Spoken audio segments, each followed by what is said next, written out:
Hello बच्चों, कैसे हैं आप? उम्मीद करती हूँ आप बढ़िया और एकदम मज़े में होंगे। तो आइए बच्चों, आज हम एक बहुत अच्छे बालक की कहानी पढ़ने वाले हैं और हमारे इस बालक का नाम है बालक चंदन।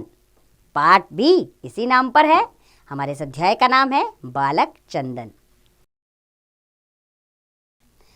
सबसे पहले पाठ को आरंभ करने से पहले इसमें आने वाले कठिन शब्द पढ़ लेते हैं। ये कठिन शब्द हैं गुरुकुल, पढ़ाई, औरत, हंसते और अभ्यास। अब इन शब्दों को आपने उच्चारण भी करना है और लिख लिख कर भी याद करना है ताकि आपके शब्द भंडार में वृद्धि होती जाए। चलिए बिना विलंब किए अपने अध्याय को शुरू करते हैं हम। तो बच्चों, बात बहुत समय पुरानी है। उन दिनों स्कूल नहीं हुआ करते थे। बच्चे पढ़ने के लिए गुरुकुल जाते थे। गुरुकुल यानी पढ़ने का स्थान। वहीं उनका स्कूल होता था। दिन रात वे वहीं रहते थे। अपनी पढ़ाई पूरे होने के बाद ही वे घर जाते थे।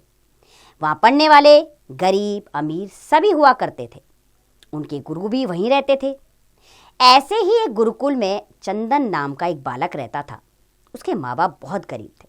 अर्थात चंदन के बालक के माँ बाप बहुत गरीब थे। वो उस पर पैसा नहीं खर्च कर सकते थे। चंदन को जो कुछ भी पढ़ाया जाता वह कुछ नहीं समझ पाता। अर्थात चंदन जो कुछ भी शिक्षा ले रहा था वो उसकी कुछ समझ में ही नहीं आ रहा था। गणित से उसे बहुत डर लगता था, जिसके कारण उसे रोज डांट पड़ती थी। वह हर समय सहमा सहमा यानी कि डरा हुआ सा रहता था। सहमा सहमा का अर्थ होता है डरना, यानी कि वो डरा डरा सा रहता था। निराश होकर, निराश यानी कि मायूस, उदास होकर। एक दिन क्या हुआ, निराश होकर एक रात को गुरुकुल छोड़कर वह एक गांव में पहुंचा। अर्थात वो निराश हो गया कि मुझसे विद्या तो अर्जित हो ही नहीं पा रही, अर्थात मैं तो पढ़ ही नहीं पा रहा हूँ, गुरुकुल में रह के क्या फ़ायदा। तो एक दिन उसने रात को गुरुकुल छोड़ दिया और वो एक गांव में पहुंचा। सुबह हो गई। कुएं पर पानी भर रही औरतों से उसने पानी मांगा। एक औरत ने उसे पानी पिलाया। पानी पीते हुए उसका ध्यान कुएं के किनारे पर बने निशानों पर गया। उसने देखा कि कुएं के किनारे पर ये निशान कैसे बने हुए हैं। उन्हें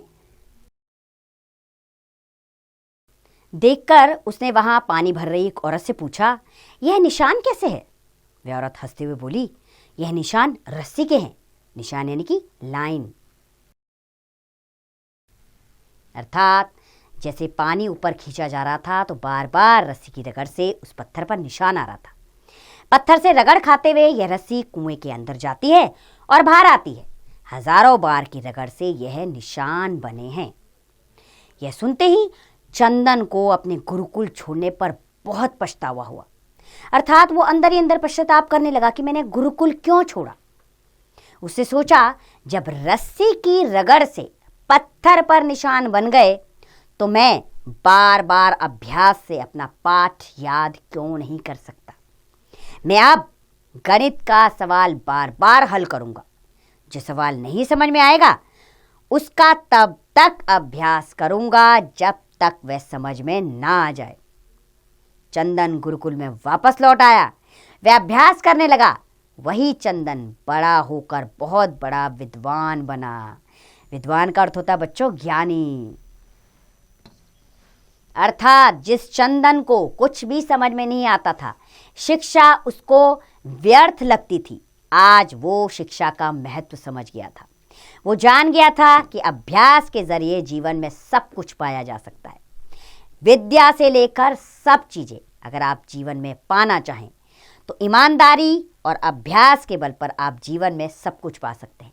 बस इसी समझ के साथ जीवन में चंदन ने आगे बढ़ने का प्रयास किया और आगे जाकर एक विद्वान बना। तो बच्चों, मैं उम्मीद करती हूँ इस कहानी से मिलने वाली सीख को आप भी अपने जीवन में अपनाएंगे और परिश्रम के महत्व को समझते हुए जीवन में तरक्की करते जाएंगे। देखिए, आप परीक्षा में कभी भी अनुत्तीर्ण नहीं होंगे।